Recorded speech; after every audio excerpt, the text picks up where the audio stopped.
5 navies, 1 strip of water, and the global economy hanging by a thread. Right now, not in a war game, not in a Pentagon simulation, Russian warships, Chinese vessels, Iranian frigates, and 2 American aircraft carriers are locked in a standoff so tense that a single miscalculation could trigger the worst energy crisis in modern history. 20% of the world's entire oil supply passes through this gap every single day, and almost nobody is talking about it.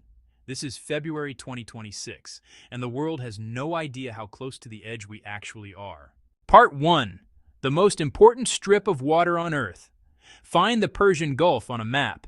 Follow it south until it pinches into a narrow corridor between Iran and the Arabian Peninsula. At its tightest point, it measures just 21 miles across. You could drive that in under half an hour on an open road. That corridor is the Strait of Hormuz, and despite its size, it is arguably the single most consequential piece of geography on this planet. Every single day, between 17 and 21 million barrels of crude oil are loaded onto tankers and pushed through that gap. Saudi Arabia's energy revenues flow through it. Iraq depends on it. The UAE, Kuwait, Qatar, and Bahrain all rely on it. Japan imports nearly 90% of its oil through those waters. China, South Korea, and India are all tied to it. The global economy doesn't just pass through the Strait of Hormuz. It depends on it the way a human body depends on a single artery to keep the heart beating. Military strategists have called it the world's most critical choke point for decades. And choke point is exactly the right word. Because if someone with the means and the motive decided to close it, physically block it, mine it, or make it too dangerous for tankers to transit, the consequences would begin almost immediately. Within 24 hours, oil markets would convulse. Within 48 hours, governments from Tokyo to Berlin would be declaring energy emergencies. Within 72 hours, food prices, airfares, manufacturing costs, everything that runs on petroleum, which is almost everything, would begin climbing. The word recession would start appearing in every economic forecast on every screen in every trading room in the world. That is the power compressed into 21 miles of seawater. And right now, in February 2026, those 21 miles are the most dangerous place on Earth. Part 2. The moment everything shifted. For decades, the U.S.-Iran standoff followed a familiar pattern. Sanctions, threats, proxy skirmishes, nuclear negotiations that started, stalled, collapsed, and restarted. The world had grown almost accustomed to the tension, treating it as background noise rather than breaking news. Then something happened that broke the pattern entirely. Russia's presidential aide, Nikolai Patrushev, confirmed it publicly. Russian warships had departed for the Persian Gulf. Their destination, Iranian waters. Their stated mission, joint naval exercises under the formal name Maritime Security Belt 2026. Their timing, during one of the most acute moments of U.S.-Iran tension in years, at the exact point when multiple American media reports were indicating that the Trump administration was actively weighing a military strike against Iranian nuclear facilities. Let's be clear about what that actually means, because the official framing of joint exercises deserves to be stripped back. Russia did not sail its warships thousands of miles to practice navigation drills. Russia moved naval assets into Iranian waters while the U.S. was deliberating on whether to attack Iran. Russia positioned itself physically between the American Navy and Iran, at the precise moment when the temperature was at its most dangerous. And China, maintaining its characteristic quieter posture, had its own vessels in the broader regional waters, watching, monitoring, making clear through presence alone that Beijing would not be absent from whatever came next. For the first time since the Cold War, 3 nuclear-armed nations are physically present in the same confined body of water, on opposing sides of a live military standoff. The United States responded with a deployment that has no recent parallel in either scope or speed. 2 complete carrier strike groups, the USS Abraham Lincoln and the USS Gerald R. Ford, were dispatched to the region, accompanied by guided missile destroyers, cruisers, fast attack submarines, and the layered defensive and offensive systems that make an American carrier group the most powerful mobile military force in human history. On land, reinforcement was equally aggressive. 24 F-15E Strike Eagles repositioned to Jordan. 30 F-35, stealth fighters, the most advanced tactical aircraft in the American arsenal, deployed to the region. A-10 Warthogs, built specifically to destroy hardened ground targets, followed. Over 150 separate military cargo movements into the Middle East theater were recorded across a matter of weeks. This is not a symbolic gesture dressed in military hardware. This is the United States positioning for the genuine possibility of armed conflict and making sure that if it happens, America arrives with maximum firepower already in place. Part 3. Iran didn't blink. A less confident country might have pulled back, might have signaled willingness to negotiate, might have quietly reduced its public posture to buy time. Iran did the opposite. Russia delivered MiG-29 fighter jets to Tehran. Mi-28 attack helicopters, battle-tested in Ukraine and Syria, followed. These weren't symbolic deliveries. These were combat assets transferred to a country on the verge of direct confrontation with the world's most powerful navy. Iranian state media then did something that stopped analysts cold. It reported that graves were being prepared at Tehran's Behesht-e-Zahra cemetery, specifically for potential American casualties, not hypothetical future conflicts. Graves being dug in the present, in anticipation of a war that Iran's leadership appeared to be treating not as a distant possibility, but as a near-term reality. Iran's chief of staff declared the armed forces were fully prepared to deliver what he called vengeful blows. The commander of the Revolutionary Guard stated that the IRGC had its finger on the trigger. Supreme Leader Ali Khamenei, addressing Trump by name, declared publicly that American warships in the Persian Gulf can and will be sunk. These are not the words of a government scrambling for an exit ramp. These are the words of a government that has calculated its position, accepted the risk, and chosen defiance. And then Iran did something no country has done in the modern era of global energy markets. It closed the Strait of Hormuz, not permanently, not for days, for hours. A temporary restriction that was, in every practical sense, a demonstration, a live test broadcast to every oil trader, every finance ministry, and every defense department on Earth. The moment closure was confirmed, oil markets responded within minutes. Gold moved. Asian equity markets, which had opened in relative calm, shifted into anxiety mode. Approximately 50 American fighter jets scrambled to emergency posture in the region. Iran had just pulled the trigger connected directly to the global economy, just far enough to prove the trigger works. The message required no translation. We can turn off the world's economic engine whenever we choose. Come into these waters and find out what happens when we decide to leave it off permanently. Here is the layer that most coverage misses, because it requires thinking beneath the surface of the military hardware into what Russian presence actually does to the battlefield logic. Every Russian warship in those waters is not simply a warship. It is a floating intelligence platform. Russian vessels carry sophisticated signals intelligence systems designed to track American naval movements, map radar emissions, monitor communications frequencies, and build a real-time operational picture of United States carrier group activity. That data is processed and almost certainly shared with Iranian commanders, giving Tehran a window into American military positioning that Iran's own sensor networks could never independently produce. Russian electronic warfare assets are capable of degrading American radar precision, disrupting communications links, and introducing interference into the targeting chains that American precision weapons depend on to function as advertised. The word precision and precision-guided munitions is not magic. It requires clean data, clear communications, and uncontested sensor environments.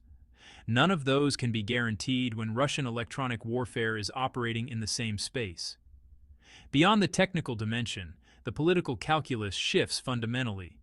If American forces strike Iran while Russian warships are in the vicinity, any incident involving a Russian vessel, even an accidental one, transforms into a crisis inside a crisis.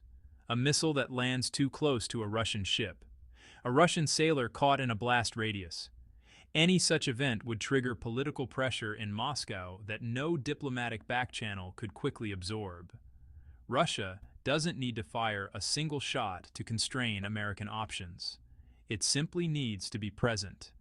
And in a body of water 21 miles wide, with everyone at maximum alert, presence is itself a form of deterrence.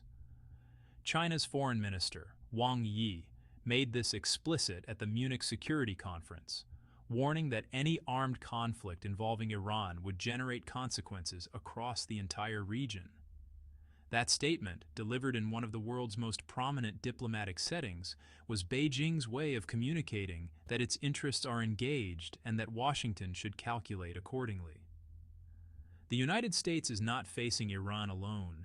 It is facing coordinated resistance, military, technological, and diplomatic, from three of the largest non-Western powers simultaneously operating in the same confined geographic theater. There is one more constraint on American military options that rarely surfaces in headlines, but may be the most operationally significant factor of all. Saudi Arabia, the United Arab Emirates, and Qatar are American allies. They host American bases, they buy American weapons, and they have all communicated, some publicly, some privately, that they will not allow their territory to be used as a staging ground for military operations against Iran. This is not a footnote. This is a foundational constraint. An effective air campaign against Iran's nuclear or military infrastructure requires bases close enough to Iran to serve as launch platforms for strike aircraft, tanker support, search and rescue operations, and the logistics chain that sustains a prolonged campaign. The Gulf states are geographically positioned to provide exactly that, but they have their own calculations to protect. They share a coastline with Iran. They have millions of citizens within range of Iranian ballistic missiles. They have trillions of dollars in economic infrastructure, oil facilities, desalination plants, financial centers, that Iran has repeatedly and specifically threatened to strike if attacked. Saudi Aramco's facilities were targeted by Iranian-linked weapons as recently as 2019. Every Gulf government understands viscerally what it means to be in Iran's crosshairs, and none of them wants to be the country that handed Washington the launching pad and then watched its own cities take the retaliation. Iraq warned that escalation threatened regional stability. Pakistan urged restraint. Qatar, simultaneously hosting America's largest regional airbase and maintaining open channels to Tehran, was quietly working every diplomatic line available to prevent the temperature from tipping into irreversible territory. The entire neighborhood is trying to stop a war while making sure it doesn't become the casualty closest to the blast. And that leaves American military planners with a basing problem that two carrier groups alone cannot solve. Part 6. The negotiations nobody is discussing. While warships maneuvered and jets scrambled, something else was happening simultaneously, receiving far less coverage but carrying equal weight in determining how this ends. The second round of U.S.-Iran nuclear talks concluded in Geneva. The official readout from both delegations described the atmosphere as heavy. The discussions were characterized as not very positive and not amicable. In professional diplomacy, that language carries a specific and serious meaning. Heavy means both sides were sitting across from each other under extreme pressure, fully aware that the wrong word in that room could accelerate events outside it. Not positive means the gap between the two positions did not meaningfully close. Not amicable means there were moments when the process came close to collapsing entirely. When ongoing negotiations are the only structural barrier between a military standoff and an actual shooting war, heavy, not positive, not amicable, is genuinely alarming.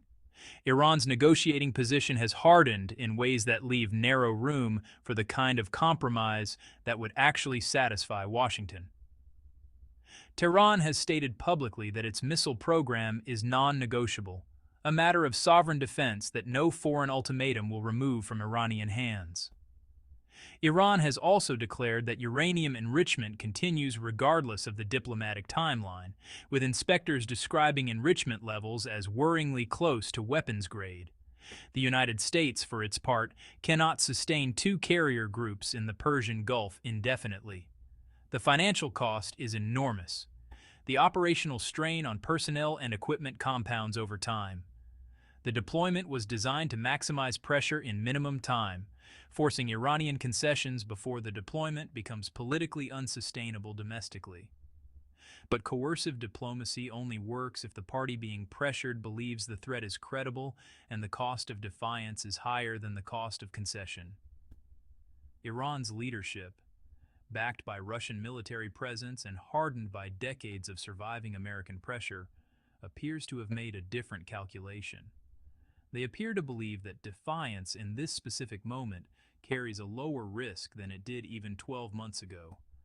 The negotiations are losing oxygen, the military postures are locked, and the clock is running. Part 7. What the money is saying. Governments speak in statements, markets speak in money. And right now, money is making a very specific and very unsettling argument. Gold has been climbing. Not the gradual appreciation that comes with ordinary inflation hedging, but the kind of sustained directional movement that reflects a large number of serious investors making a decision about what the next several months look like and moving capital accordingly. Oil markets are responding to every news cycle out of the Persian Gulf with immediate sensitivity. Each development, another Russian ship confirmed, another Iranian military statement, another round of Geneva talks described as not amicable, sends ripples through energy markets that traders are watching in real time. The deeper story is in the moves that don't make headlines. Chinese investors with documented proximity to senior party figures have been reducing their exposure to dollar-denominated assets and moving into physical gold and hard commodities. Russian capital, already largely isolated from Western financial systems, has been consolidating into stores of value that sanctions cannot easily reach. Israeli investors, acutely aware of their country's geographic proximity to any conflict involving Iran, have been quietly relocating assets to more distant jurisdictions. American defense industry investors are watching the Persian Gulf with the focused intensity that comes from understanding exactly what certain events would mean for the value of the contracts, the sales pipelines, and the international partnerships tied to the weapon systems currently deployed in those waters. The International Monetary Fund has flagged that serious escalation in the Persian Gulf, sustained disruption to oil flows through the strait, could trigger global economic consequences severe enough to affect growth projections across every major economy. For an institution that normally communicates in carefully moderated academic language, that is a clear signal. The people with the best information are already moving. The direction they are moving is not toward optimism. Part 8. The Architecture of Accidental War. History is full of moments that looked manageable, right up until they weren't. The summer of 1914 is the example military historians reach for most consistently when explaining how great power conflicts ignite from what initially appears to be a regional incident. The assassination of Archduke Franz Ferdinand was not, in itself, a world historical act. It was a tragic political killing in a contested region, the kind of incident major powers had absorbed before, without general war. What turned it into a conflict that killed 20 million people was not the assassination itself. It was the web of alliances, mobilization timetables, and political pressures that meant once the first domino fell, every subsequent domino fell faster than any individual leader's ability to redirect it. Backing down became politically impossible for every country simultaneously. The war nobody chose arrived anyway. carried by a structural logic that outlasted anyone's capacity to stop it. Look at the Persian Gulf in February 2026 and tell me that architecture doesn't sound familiar. The United States has deployed forces it cannot withdraw without projecting weakness at the worst possible moment. Iran has made statements it cannot walk back without losing domestic legitimacy. Russia has warships in position it cannot quietly remove without signaling its commitment to Iran was never real. China has issued warnings through its most senior diplomat that it cannot now ignore if those warnings are disregarded. Israel is pushing for military action it has publicly demanded for years. Every Arab state in the region is trying to avoid choosing a side while knowing that neutrality becomes functionally impossible the moment conflict begins. The International Crisis Group has formally warned that the high density of naval forces concentrated in such a confined space creates what it described as structural escalation risk. Academic language for a terrifying and simple concept: pack enough armed forces into a small enough space, with everyone at maximum alert and the probability of a catastrophic accident, one that produces identical consequences to an intentional act of war, approaches something that cannot be wished away by good intentions on any side. A radar misread, a communication failure, a weapon system activating under ambiguous parameters, a commander who has 30 seconds to decide whether an approaching vessel is a threat or a navigation error. In normal peacetime conditions, each of those scenarios gets corrected before it becomes a crisis. In waters 21 miles wide, with 5 nations' warships operating simultaneously under maximum tension and maximum political pressure from every direction, the margin for correction is vanishingly thin. This is the documented mechanism by which most modern great power conflicts have actually begun, not with decisions made in deliberation around a table, but with events that unfolded faster than the decision makers at those tables could manage. Closing. 21 miles and the world that hangs on them. So here is where we are. 2 American carriers in position. Russian and Chinese ships across the water. Iranian missiles locked and ready. Arab neighbors backing away from involvement. Negotiations in Geneva described as heavy and not positive. Financial markets reflecting institutional anxiety. And a diplomatic process running out of time, oxygen, and room to maneuver. The Strait of Hormuz in February 2026 is not simply a military standoff between the United States and Iran. It is something larger and more consequential than that. It is a live stress test of the international architecture that has kept major powers from fighting each other directly for 80 years, tested by a genuinely multipolar confrontation in a world where hypersonic weapons compress decision timelines to seconds, where financial contagion crosses borders instantly, and where the domestic politics of every major actor have made confrontation look safer than compromise. The stakes are not only the 17 to 21 million barrels of oil transiting those waters daily. The stakes are not only the market value of carrier groups or the investment portfolios of anxious billionaires repositioning capital. The stakes are the framework within which the modern world has operated, imperfectly, incompletely, but continuously, since 1945. And that framework is being tested right now, in real time, in 21 miles of water between Iran and Arabia. History is not made in the grand speeches. It is made in the seconds between decisions, when a radar blip appears on a screen and a commander has to decide, with no time to consult anyone, whether what they are seeing is a threat or a mistake. Those seconds are ticking down right now. If this story made you think, share it with someone who needs to be paying attention. The conversation the world should be having is already happening in 21 miles of water. The question is whether we're watching closely enough to understand what comes next.